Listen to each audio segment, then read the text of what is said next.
दुर्योधन जल में छुप गया। 99 भाई मर चुके तो ये जल में छुप गया। अब इनका मित्र था जिसका नाम था अश्वत्थामा। अब ये अश्वत्थामा बड़ा विचित्र था। इसने संकल्प लिया जो पक्ष हारेगा उसकी तरफ मैं लड़ूंगा। अब इनको समझ में कहे 99 जब चलेगा तो नहीं गिलेगा। चलो जल में छुपे दुर्योधन और दुर्योधन से कहा भैया जल में कायरों की भांति क्यों छुपे हो, बाहर निकलो। और दुर्योधन की नजर जैसी खुली बोले भैया अश्वत्थामा तुम आ गए। बोले हाँ। बोले बहुत समय में आए तुम। बोले चिंता नहीं करो हमसे का सेवा करने। बोले जो तुम कहो हम वो करेंगे। बोले सुनो हमें एक ही चिंता है कि हमारे 99 चले गए और पांडवन में से एक नहीं। तो बोले चिंता नहीं करो हम जा रहे हैं। आज हम 5 ही पांडवन को मार के आ रहे हैं। बोले तुम 5 ही पांडवन को मार दे। बोले हाँ। तो बोले जाओ हम भी आदि रजिस्ट्री तुम्हें। और ध्यान देना पर स्वार्थ करना एक बात अलग है और स्वार्थ में काम करना अलग है। अब यहाँ स्वार्थ हो गया कि नहीं। भगवान जहाँ स्वार्थ हो जावे ना तो गड़बड़ है। स्वार्थ लाग करें सब। तो आज समझ गए कि अरे इसने संकल्प तो लो तू अच्छो के जोन पक्ष हारे हम उनकी तरफ से युद्ध करें। लेकिन लोभ का आगो कि आदो मिलने। कन्हैया समझ गए सो बोले जिते पांडव परी थी। बोले भैया चलो सब उठो। बोले आज अपन जंगल घूमने चलना है। सो पांडवन के पुत्र सूत रहे और पांडव जंगल निकल गए कन्हैया के संगे। अब इन्हें देखो क्या करूं। इन्हें भी अपनी माया फेरी। इसने सप्तपुत्रों के सिरों को काटा और लेके थाली में ले गया। और कहाँ ले गया जहाँ दुर्योधन था। और दुर्योधन से कहा ले भैया हम ये मार के तेरे दुश्मन को ले आए। और जैसे दिन की किरण निकली उजाला हुआ। अरे राम राम भैया दुश्मनी तो हमारी पांडवों से थी बच्चों से नहीं। और तुमने तो बहुत बड़ी गलती कर दी। अरे इनको क्यों मार दिया। यहाँ जैसी सुबह हुई तो आगे क्या हुआ। प्रातः होते हुए द्रौपदी गई। बच्चों के धड़ डले हैं सिर एक नैया रोना चालू। अरे स्वामी स्वामी। बोले क्या बात है। बोले देखो हमारे बच्चों के धड़ पड़े हैं सिर एक के भी नहीं है। अर्जुन बोले रो मत। क्यों होनी को कोई टार नहीं सकता है। जो लिखा है वो हो गया। लेकिन चिंता मत कर जिसने इन बच्चों को मारा। अब उन्होंने तो कह दिया मैं संकल्प लेता हूं तेरे सामने जब तक उसको खड़ा ना कर दूं मेरा नाम भी अर्जुन नहीं। लेके बाण और अर्जुन चलते हैं। और जैसे जाते हैं कहाँ पहुंचते हैं ढूंढते ढूंढते खोज कर लिया। अश्वत्थामा को पकड़ लिया। अश्वत्थामा से बोले अरे मूर्ख अरे मारना ही था तो हम लोगों को मार देता। बेचारे छोटे छोटे बच्चे क्या लिए थे। अश्वत्थामा बोला ये भी मेरी चूक होगी। क्या तुम मुझसे बच जाओगे। बोले बचने के लिए नहीं हम तुम्हें बांधने के लिए आए हैं। अगर मैं चाहूं तो दंड यहीं दे सकता हूं। पकड़ के अश्वत्थामा को ले गए भरी सभा में खड़ा कर दिया। और जैसी बड़ी सभा में खड़ा कर दिया आज और बड़ी सभा में खड़ा करते हुए पूछा। स्वयं कन्हैया बैठे और कन्हैया ने कहा क्या कर रहे हो अर्जुन। बोले हम इनको लाए हैं धर्मराज आप आज्ञा दीजिए क्या दंड दिया जाए। धर्मराज बोले भाई अपने घर का मामला है अपन न्याय नहीं कर सकते हैं। मैं मेरा नाम वैसे ही है अलग क्या है धर्मराज। कन्हैया तुम जो चाहो दंड दो। कन्हैया बोले तो जाओ द्रौपदी से पूछो क्या दंड देना चाहिए। धन्य है द्रौपदी। द्रौपदी ने कहा जिस प्रकार मेरे पुत्र मरे मुझे दुख हुआ, और ये भी किसी का पुत्र है, और मेरे कहने पर ये मारा जाएगा तो इसकी मार होगी। तो बोले मैं भी नहीं बोलूंगी। और एक और बात है, बोले जहां पुरुष बैठे हूं वहां स्त्री का बोलना ठीक नहीं है, तो आप लोगों के सामने मैं क्या बोलूं और मैं क्या दंड दूं। मैं कुछ नहीं बोलूंगी, बिल्कुल चुप बैठ गई। अब सबने कहा कन्हैया आप ही बताइए क्या करना चाहिए, धन है मेरे कन्हैया। बोले मार भी दो और छोड़ भी दो। अब जब पंचायत भाई का कहते हैं करिए कठिन जात अपमाना, करिए कठिन जात अपमाना। श्री राम जय राम जय जय राम। श्री राम जय राम जय जय राम। श्री राम जय राम जय जय राम। श्री राम जय राम जय जय राम। श्री राम जय राम जय जय राम। श्री राम जय राम जय जय राम। श्री राम जय राम जय जय राम।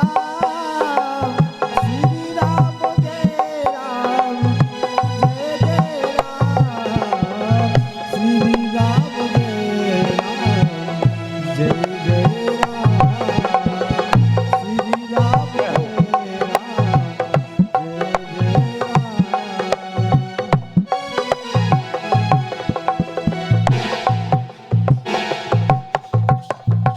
करिए कठिन जात अपमाना। ध्यान देना कितनी अच्छी बात कही यहाँ। आदमी कहते हैं ना, आदमी को एकदम मार दो, ये गलत है। बोले 4 में दंड कर दो, इससे बड़ा दंड कुछ नहीं है। बोले काम करो, बड़ी सभा में दंडित कर दो। तो इनकी जो मणि थी वो खींच ली, और जब मणि जब खींची, अश्वत्थामा ने वही संकल्प ले लिया, मेरा अपमान, अरे जाओ पांडवों में तुम्हें निर्वंश कर दूंगा, मैं संकल्प लेता हूं। और आज ये संकल्प लेकर के चलता है। धीरे धीरे कुछ समय निकला, और जब कुछ समय निकलता है क्या हुआ, एक दिन इसको याद आ गई, अरे मुझे अपना बदला लेना है। अब बदला लेना है तो क्या करना, चलना चाहिए। तो ये अर्जुन की पुत्र वधु जिनका नाम था उत्तरा, गर्भवती थी, इनने ब्रह्मास्त्र छोड़ दिया। और जैसे ही ब्रह्म अस्त्र छूटा, ब्रह्म अस्त्र छूटते ही उत्तरा ने आवाज लगाई, हे प्रभु हमें बचाने वाला आप कोई नहीं है, आप ही रक्षा करो। तो यहाँ स्वयं भगवान विष्णु उत्तरा के गर्भ में रक्षा करने गए, और रक्षा करी। और रक्षा जब गर्भ में करी, धन्य है मेरे प्रभु, रक्षा करके वो वहां से वापस हुए। और इन उत्तरा के गर्भ से जो पुत्र जन्मे, इनका नाम है क्या, परीक्षित। और ध्यान देना, परीक्षित का प्रथम नाम क्या है, ये तो परीक्षित सब जानते हैं, लेकिन जो परीक्षित का नाम है वो पहला, वो है विष्णुरात।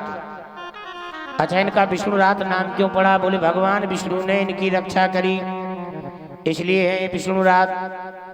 अच्छा, विष्णुरात आज राजा परीक्षित का जन्म जब हुआ, पांडवों में खुशी छा गई, चलो हमारे परिवार में एक चिराग हो गया। पांडवों ने बड़ा सुंदर राज किया, और धीरे धीरे राज चलाते चलाते कुछ समय जब निकला, और समय निकलने के बाद में एक दिन परीक्षित को बुलाया। धर्मराज ने कहा बेटा इधर आओ। धर्मराज ने कहा बेटा बहुत समय हो गया, हमें चलना चाहिए, अब तुम गद्दी संभालो, लेकिन 3 बातों का ध्यान देना। अच्छा, 3 कौन है, बोले गोदुज देनु कन्या, माने सबसे पहले गाय। अपने राज में कबू गाय दुखी नहीं देखना। आज ही गाय सबसे बड़ी परेशानी है कि नहीं है। अब देखो इनने वचन मांगे गाय और कन्या, और सबसे ज्यादा परेशान कलयुग में ये दो ही हैं। गाय को भी को नहीं है और कन्या को भी। गाय ध्यान दो, जैसे पहले ढोल पछी बेचत नहीं, आजकल ऐसी कन्या बेचन लगी। सही है कि नहीं? चले जाओ बताओ मोल लग रहा है, बोले जा कितने की? बोले 1 लाख। बताओ आदमी की भी मोल लग रहा है कि नहीं लग रहा है? तो बोले भैया कन्या का मूल जिसने लिया वो घर चौपट होगा, और गाय का मूल जिसने लिया उसकी थान पे भी गाय नहीं रहती है। आज भी देख लो, क्योंकि गाय कैसी है। अब गाय तो गाय है भैया, वो नहीं जानती कि तुमने हमें कसाई के घरे बेच दो या कौन धर्मात्मा के घरे बेच दो। जी के घरे गिरमा पकड़ा दो सो वही के घरे। सही है कि नहीं? अब ये पता है कि तुमने कहाँ बेचोगे, कट भी के हमारे भी चिल्ला के भी। तो बोले गाय जैसी कन्या है। बोले कन्या गाय की जैसी क्यों है? बोले जितने पिताजी ने शादी कर दी फेंक से, अब कन्या तो नहीं देख भी गई कि हमारे बाप ने अच्छो घरा ढूंढ दो के कसाइया ढूंढो। सही है कि नहीं? लेकिन देखो बेचारी हजारों के बीच में अपने घर को छोड़ के चली जात के नहीं तो का हुए दर्द नहीं हो? तो बताओ आज उस कन्या की पीड़ा भी को नहीं जानत, कहां से कहां बैठे दुष्ट बेच देत के जाओ, जा 1 लाख में ले जाओ, चाहे मारो चाहे काटो चाहे खाओ। सही है कि नहीं? तो ध्यान देना, गाय और कन्या यहां पहले भागवत में लिख दिया। और तुझे संत जन तीसरे हैं संत तुझे ब्राह्मण। अगर इनको कष्ट दे हो तुम बेटा, तुम्हारा राज कभू आगे नहीं बढ़े। तो सबसे पहले गाय पे कृपा करने, गाय की रक्षा करने, फिर कन्या को, फिर संत। बोले संत बोले उन्हीं से जा धरती ज्ञान चल रहा हो कि नहीं? आज जनता कैसी बैठी, ज्ञानी गिलाने बैठी कि नहीं बैठी? तो बोले ईखों भी तुम्हें देखने। तो एक शब्द में 3 जे वचन मांगे। और फिर कौन मांगे? बोले फिर सुनो, फिर बोले निर्धन कबू गरीब की हाय नहीं लेना, तुलसी हाय गरीब की कबू न निष्फल जाए। मरे ढोर के चाम से लोहे भस्म हो जाए। अब बताओ लोहा का हो जात, राख हो जात कि नहीं हो जात? तो बोले भैया जो भी ध्यान देने कबू कौन गरीब की आय नहीं लियो, जा भी देखने। और तीसरा वचन है, बोले शरण में जो न आ जावे आदमी उसको तत्काल माफ कर देने। ये 3 वचन राजा परीक्षित ने कीखों बताए, कीखों स्वयं में धारण कर रहे कि जब हमारे धर्मराज पिताजी बात मान रहे तो हमें सिरोधार हैं।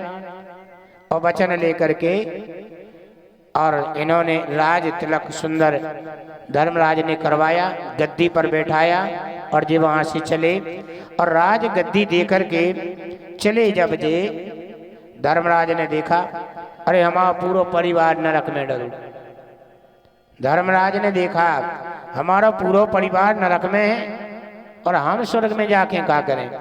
और जैसी स्वर्ग की सीढ़ी पार करी इनको भी अंगूठा गल गो। और जैसे ही इनको अंगूठा गलो और अंगूठा गलते ही क्या हुआ, अंगूठा के गलते ही इनने प्रश्न कर दिया, पूछा कि ये तो बताओ, हम इतने धर्म करने वाले अपनी जिंदगी में कभी झूठ नहीं बोले, और जब झूठ नहीं बोले और जो हमें अंगूठा को पाप क्यों लगो? तो भगवान कह रहे अपनी जिंदगी में एक बार तुम झूठ बोल गए। बोले जरा खबर कराओ। बोले ध्यान करो उस दिन की जब द्रोणाचार्य जी मरे। बोले द्रोणाचार्य जी? बोले हाँ। तो बोले द्रोणाचार्य जी खिलाने तो हमने सही बोली। बोले याद करो। तो इनने भाई याद कराई। अश्वत्थामा मारा गया नरना कुंजरो। कुंजर माने कहा तो हाथी और नर माने अश्वत्थामा। तो जा तो कन्हैया की चतुराई हती। बोले थे हाथी मरवा दो और सब में हल्ला करवा दो कि अश्वत्थामा मारा गो अश्वत्थामा। अब ध्यान देने, इतने अश्वत्थामा हाथी का भी नाम था और उधर अश्वत्थामा द्रोणाचार्य जी के लड़के का भी नाम था। अब जब अश्वत्थामा हाथी नाम का मारा गया तो द्रोणाचार्य जी बोले देखो सब कितनों कतरो, हमें विश्वास नहीं है कि हम औलाद काबे मर गो। बोले फिर? बोले जब जब धर्मराज कह दे कि अश्वत्थामा मारा गो तब पतो चले। बोले चिंता नहीं करो, धर्मराज को भी हम बुला रहे। तो कन्हैया ने कही सुनो, कन्हैया जैसे ही बोले कि तुम्हें जाके केवल ये बोल देना अश्वत्थामा मारा गया। सुजे कह रहे हम झूठ आज लो नहीं बोले तो अब तो बोलेगा। चाहे जो राज मिलत तो सो बिल्कुल नहीं मिलवे। धर्मराज से सो आदमी कौन होने? बोले मिलवे जो नहीं जाने, हम तो सही बोले। तो बोले सुनो तुम बोल दियो जाओ, अब हम कह रहे। आज जैसे ही इनने बोलवा चालू करो कि धर्मराज ने कहा, द्रोणाचार्य जी ने पूछा क्यों बेटा? हमारा पुत्र अश्वत्थामा मारा गया। इनने उतई से शुरू कर दो। अश्वत्थामा मारा गया नरना कुंजर। इतने में भगवान ने शंख बजा दो और शंख जैसे ही बजो द्रोणाचार्य जी नहीं सुन पाए के नरा मर गो के कुंजर माने हाथी, और इनकी मृत्यु हो गई। और जैसे ही इनकी मृत्यु हुई तो जो दोष इनके लाने लग गो, और दोष के लगते ही बोले जो तुम्हारा अंगूठा गल गो। और अंगूठा जैसे गल गो, अब इन्हें फिर प्रश्न कर दो कि प्रभु जा बताओ हमारे जितने जितने परिवार के आदमी हैं, सदस्य हैं, बोले हाँ जी कैसे करें? बोले इनके तरबे खिलाना तो एक ही उपाय है। बोले का है? बोले इनके तरबे खिलाने उपाय एक जो ही है कि तुम्हारे लाने किसी ना किसी प्रकार से परिवार को उतारने के लिए कलनगर एक चंद्रमा तमोहंती तारा घन सहस्त्रचा। घर में एक अच्छो परिवार में पुत्र हो जावे वो ताले। और तुम्हारे घर में राजा परीक्षित कथा सुने, और कथा जब सुने भागवत की कथा हुई है, तुम्हारा पूरा परिवार तरजे। और जैसी जो नाव सुनो, बोले हमारा परिवार? बोले हाँ। बोले बिल्कुल चिंता नहीं करो। आप बताओ आदमी कहूँ जाए उल्टा सोचत कि हमारे घरे कोनो को शराब लग जावे। अच्छा सोचा तो बताओ। लेकिन धर्मराज तैयो कह रहे कि हे भगवान कब समय आ रहा कि हमारे राजा परीक्षित को शराब लग जावे? बोले काई? बोले ईसे सोच रहे कि हमारा कुल खानदान परिवार तर जावे। अच्छा तरने कैसे हैं? बोले जब हमारे घरे कथा हुई है, हम और लड़का सुने, और लड़का सुने सो गारंटी है कि पूरा परिवार करे कि नहीं। बोले धन्य है आज वो ही दिन आ गो तो राजा मुकुट खोन लगा के राजा परीक्षित चले भ्रमण करत। और जैसी जंगल में चले जा रहे तो जंगल में एक नजारा देखो का, एक गाय जिनके 3 पैर काट गए, चौथो पैर काटने के लाने तैयार। तो गाय रमा रही, और गाय जब रमा रही तो राजा परीक्षित को याद आ गई कि हमारे दादा कह गए थे, कहा कह गए कि गाय को दुख नहीं आंख से देख लेना होते। और इनने जैसे ही पूछा क्यों भैया कौन हो तुम और इस गाय को क्यों मार रहे हो, कहा बताएं। बोले हाँ। बोले मेरा नाम कली है। क्या है? कली। अच्छा, तो बोले तुम्हारा नाम कली है, लेकिन भैया बेचारी गाय का क्या दोष? बोले गाय मेरा भोजन है। अच्छा, तो इसको मारोगे? राजा परीक्षित बोले एक काम करो, मेरे जीते जी नहीं मार सकते, युद्ध करो। अगर मैं हार जाऊंगा तो गाय तुम्हारी, और मैं जीत जाऊंगा तो गाय को छोड़ देना। यहाँ कलयुग का और राजा परीक्षित का युद्ध हुआ, और लड़ते लड़ते राजा परीक्षित ने कलयुग को हरा दिया। और जब कलयुग को हरा दिया तो इन्होंने एक शब्द और कहा था, बाबा की याद आ गई कि जो शरण में आ जावे उसे माफ कर देना। आप माफ कर देना तो जे चरणों में गिरे सो ने तत्काल उठा के हृदय से लगा लो। बोले भैया मांगे का चाहने? बोले मांगे? बोले हाँ। बोले एक काम करो, तुम्हारे सामू हम का मांगे तुम्हें दे दो। तो राजा बोले दूतम पानम वैश्यागमनम मदरा पानम च। बोले जिते 3 जगह जी राजा परीक्षित ने दई। कहाँ कहाँ? बोले जिते जुगार सट्टा हो गए होते तुम्हारे पास, ध्यान दे दियो जा, गारंटी लिख लो। जी के घर में कन लगा थे ताश के पत्ता खेल रहे हुए जुआ, उनके घर में पैसा नहीं रोक सकत। ध्यान दियो जब खूब खेलत ना ताश भाई, क्या फेंक के उठा के मेक देंगे माए। कह कि मैं खुद लिखूं कि जिसके घर में जुआ सट्टा ताश खिलबे भैया लक्ष्मी नहीं रुके। और बोले फिर? बोले मदरापान, मदरा माने जानते ही हो। और जिनके घर में मदरा को सेवन हो रहा हुए उनके घर में भी पैसा नहीं रख सकत। और तीसरा वैश्यागमन, जिनके घर में जिस सदस्य आ जावे गारंटी है कितना कमाओ कितना धरियो कितना करियो सब रो बाहर कर जाए। कहो जिंदगी भर की कमाई एक ही दार में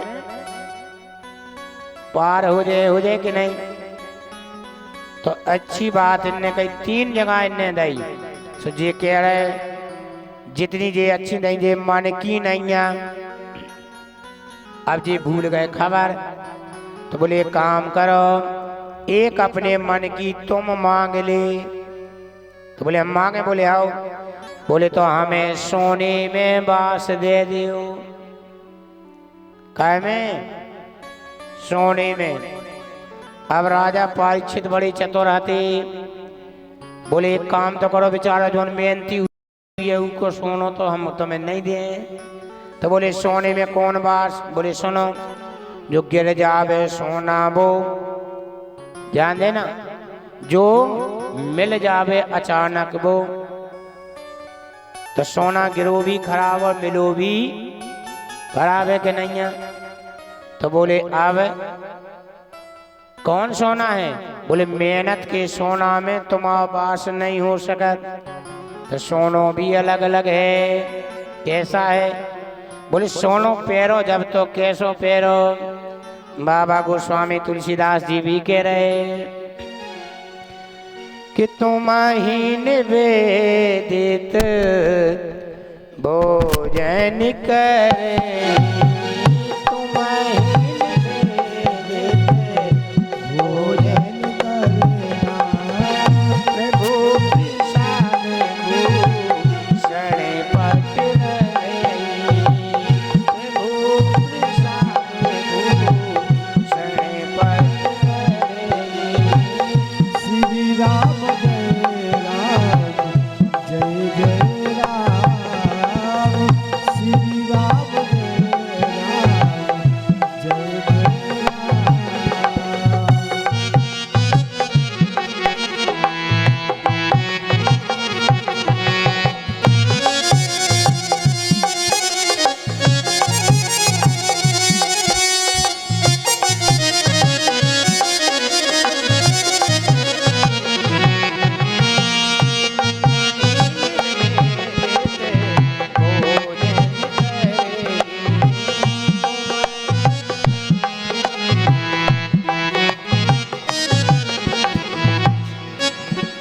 तुम ही निवेदित भोजन करही और प्रभु प्रसाद भूषण पट धरही।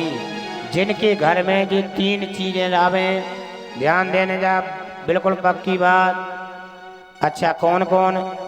बोले घर में कौन और नई चीज ले आओ तो पहले नंबर पे लो चाहिए का। आजकल तो बोले दुकान ही में श्री गणेश कर दे, भी दुकान वाले भी अलग कमरा बना के देख ले अच्छा है कि नहीं। बोले फिर बोले प्रभु प्रसाद भूषण पट धरही। आभूषण घर में सोनो ले आओ, चांदी ले आओ, कछू भी ले आओ, सबसे पहले किए देव। अच्छा बताओ किए तो चाहिए, सबसे पहले भगवान को चढ़ाओ। लेकिन कहाँ की बात है, जो लोग भगवान को चढ़ाओने, जो लोग आदि मोहल्ला में तो पैराई देने, देखो अच्छा है कि नहीं है, तो ऐसा नहीं करना चाहिए। बोले फिर बोले प्रभु प्रसाद भूषण पट धरही। बोले सबसे पहले भगवान को अर्पण करो। तो कैसा सोना हुई कल युग नहीं आ सकत।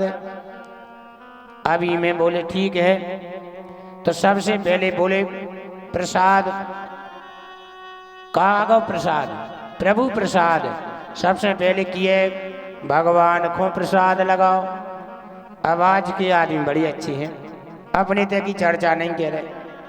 अगर चाय चढ़ाए चाय, अब चाय चढ़ी है, अब खबर आई के लगत के शक्कर डाली के नहीं डाली, सो एक चम्मच वही में से निकाल ली, तनक चीख ली, अतिथि बारे बैठे और खबर आई कि में कम सी लग गई, सो फिर पटक दी। अब फिर पटक दी, अब फिर लगी कि ज्यादा न हो जाए, सो फिर चीख लाई। अब प्रसाद बनगांव का जो बताओ। अच्छा बनगांव का, बोले फिर काय को प्रसाद, डंका चढ़ो पहले ही नंबर प्रसाद लग जा। तुम उनकी नहीं कह रही ना, अपने ऊपर रख ले। तो ध्यान देने तो इतने कह रहे हैं कि कभी भी कुछ भी चीज बनाओ सबसे पहले अर्पण करो भगवान को। अब कल युग समझ गए। बोले चलो तुमने दे दो कि नहीं वरदान, बोले हमने दो। तो सबसे पहले राजा परीक्षित पे कल युग ने आक्रमण कर दिया। बोले क्यों? बोले जौन मुकुट जी लगाए थे यही मुकुट पे सीधे बैठ गए। अब प्रश्न किया कि जो मुकुट कहे राजा को नहीं, परीक्षित को नहीं? बोले नहीं। बोले जो मुकुट आतु जरासंध को, और बोले जरासंध को मारो तो छल से। भगवान ने कहा कही थी एक दतौन लेके ऐसी फेंक दी और ऐसी छल भरो कि नहीं? और बोले छल से जावे मरवाओ, और जी को छल को मुकुट तो कल युग तो बैठे के नहीं। अभी में भगवान तो बचा नहीं सकत। कहो नहीं ने कही थी कि जोन गिरो सोनो, छल को सोनो, मिलो सोनो। कल युग बिल्कुल जाके बैठो। और राजा की बुद्धि घूमी, और जैसे राजा की बुद्धि घूमी तो एक संत हजारों वर्षों से श्रृंगी ऋषि तपस्या कर रहे थे। इन्हें मरु सांप उठाओ और सीधो गरी में माला की जैसो डाल दो। और माला की जैसो सांप जब गरी में डालू, धन्य है। उनके पुत्र समीप खेल रहे थे, उन्हें देखो अरे हमारे पिताजी के गले में मरु सांप, लेके जल और श्राप दे दी। जिनने भी जो पुत्र काय कोई भी हो हमारे पिता के गले में सर्प डाला, ये तक्षक नाम का सर्प जिंदत होकर के उसको 7 में दिन डसेगा। अब तो लगी समाधि खुल गई। बोले बेटा क्या करूं तुमने जो? बोले पिताजी जी ने जब माला डाली हुई शराब दी, तुम क्या गुस्सा हो रहे? बोले तुमने बहुत अनर्थ कर दो। बोले कहे? बोले राजा परीक्षित के जैसो ना भाव है ना कभाऊ। बोले क्यों? बोले एक घाट पे शेर और गाय पानी पी रहे। तो बोले बहुत गलती कर दी तुमने। अब बोले जा गलती जा कैसे पूर्ण हुई है? किसी प्रकार से जाओ और तुम उनके लाने संकेत दे दो। इतने में एक डुकरिया बिल्कुल वृद्धि खुणो सपनाओ कि हमारे राजा परीक्षित के लाने सर्प को डसने तो जी भ्रमण करते चले जा रहे थे। अब बार रो रही थी जी भेष बदले थे। राजा परीक्षित ने पूछी मैया तुम रो क्यों रही हो? अब इनके जान कौन के जी राजा आए? बोले बताएं। बोले हाँ। बोले हमें इतनो अपशगुन सपना आओ कि हम बता भी नहीं सकत। बोले बता तो दो। तो बोले बताओ अपने राजा परीक्षित को शराप लग गई और 7वें दिन ने मर जाने। ऐसो राजा कहाँ होने अब? बोले चिंता नहीं करो, मन ने तो राजा को तुम कह रो रही? तो बोली ऐसो राजा धर्मात्मा कहाँ होने हमारे ना। और वास्तव में अगर घर में अच्छो मुखिया हुए तो पूरा घर रो क्या नहीं रो। अगर गांव को मुखिया साजा हो तो पूरे गांव को भी बुरा लगत, चाहे स्वार्थी हो चाहे पर स्वार्थी हो, ध्यान देने। लेकिन बुरा तो सबको लगत के नहीं। तो बोले राजा परीक्षित खुद ही पूछ रहे उनसे कि तुम कह रो रही थो? बोले ऐसो राजा कौन कबू होने जैसो राजा है तू। अच्छा। बोले देवी धन हो। अब राजा परीक्षित को उतई मन बदलो। बोले हमें मरने की चिंता नहीं है, लेकिन जो ना हमने अपने हाथों से पाप करो, ये पाप को धोवे के लाने क्या करें। अब जे उतई से चल रहे और चलते जा रहे तो घनघोर जंगल में पहुंचते और नजर पड़ी सुखदेव जी के पास, चरणों में गिर गए। और जैसे चरणों में गिर गए और चरणों में गिरते ही सुखदेव जी महाराज बोले भाई आप कौन हो? इन्हें अपना परिचय दिया। यहाँ धर्मराज समझ गए हमारी मनोकामना अब पूरी हो रही। तो जैसी मिलन हुआ सुखदेव जी और राजा परीक्षित का, तो राजा परीक्षित ने कहा प्रभु हमें 7 दिन की श्राप लग चुकी है। तो बोले चिंता मत करो, तुम्हें तरने का भी उपाय 7 ही दिन का है। अच्छा कथा 7 ही दिन की कह सुनाई जात? 8 दिन की कह नहीं सुनाई जात? 9 दिन की कह नहीं सुनाई जात?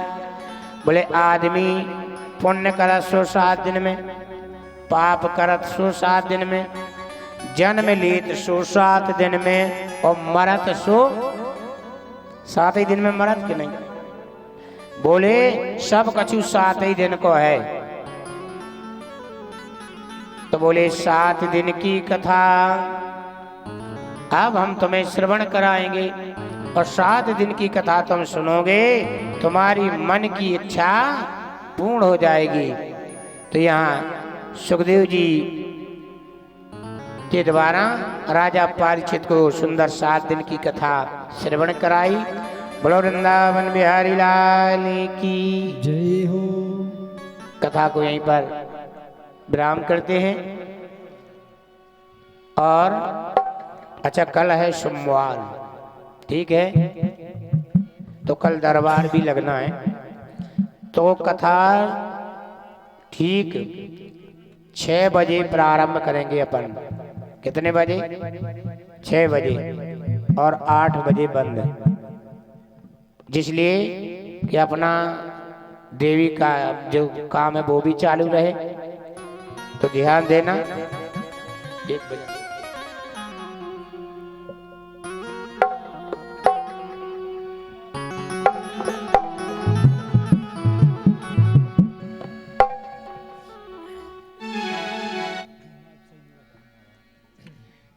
Hello hello.